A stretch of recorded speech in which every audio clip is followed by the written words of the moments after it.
Hey, Mitchell here with Running Coalescence, and I wanted to quickly talk about summer hydration.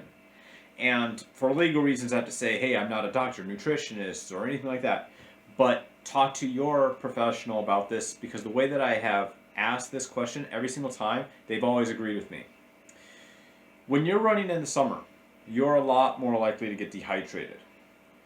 But one of the problems that I noticed is when you go to how much water should you drink calculators, you usually just put in your weight and that's about it. And then it'll say, hey, this many ounces, that many ounces.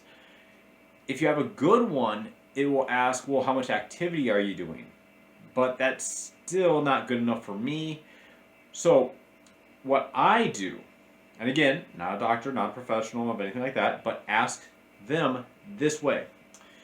What I will do is I will weigh myself before I go out for a run or an activity to see how much my weight is. Because there's a difference between losing water weight and body fat, and you lose just a little bit of body fat. So I will go out for a run, and it is not uncommon for me to literally lose 8 pounds of water weight. The problem is if I'm doing some of these calculators, like, hey, drink 160 ounces. Now, I should have punched in to see how many ounces were in a gallon. But the problem is, a lot of times, how much water you have lost is either right at or not going to replace your daily amount that you take. It's not going to replace what you lost during your event, during your run, during your biking, anything like that.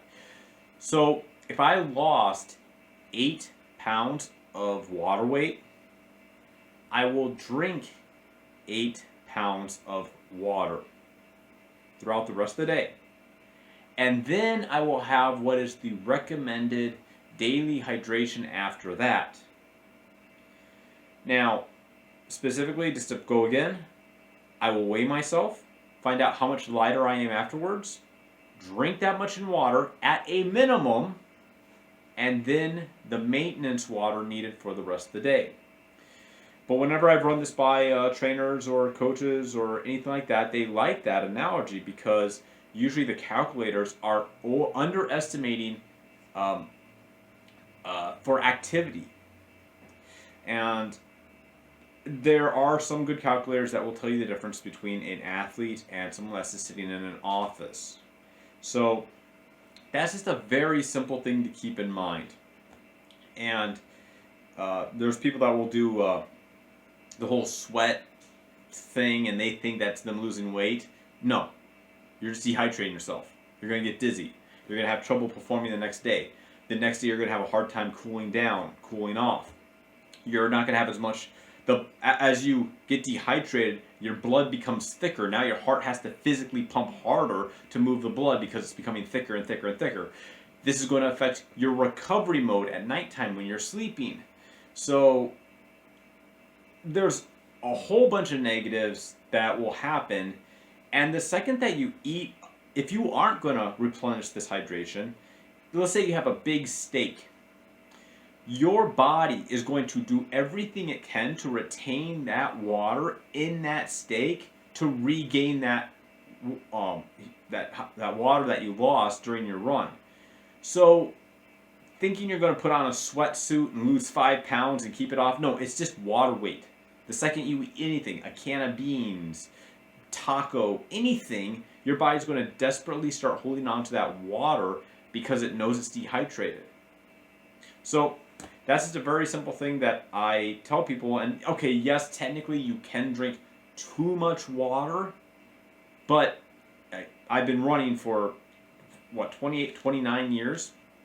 I have never drank too much water. Ever. And make sure that you're also getting electrolytes because you need to have the salt. And when I actually, when I go running, you can see the salt and salt crystals on my skin, on my arms, shoulders, around my neck. So I actually taken a lot of salt too, but I flush it out with water as well. But you can, after the sweat has dried, you can just see these salt crystals.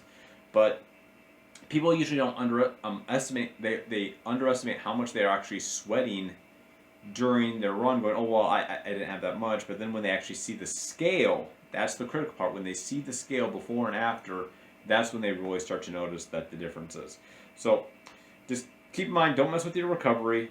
Don't mess with your cooling. And we're literally talking like days down the road. If you do not get hydrated, it's going to affect days that you're going to have. Recovery that you're going to have for days. You may have a slight dizziness or headache for days if you do not hydrate correctly. So just be aware of that. Try to be peeing clear, pee seen, I like to say. And if you liked the video, like, comment, subscribe. If there's something that you want me to talk about, feel free to ask in the comments. I'll gladly cover a subject. And you guys, just have a good weekend.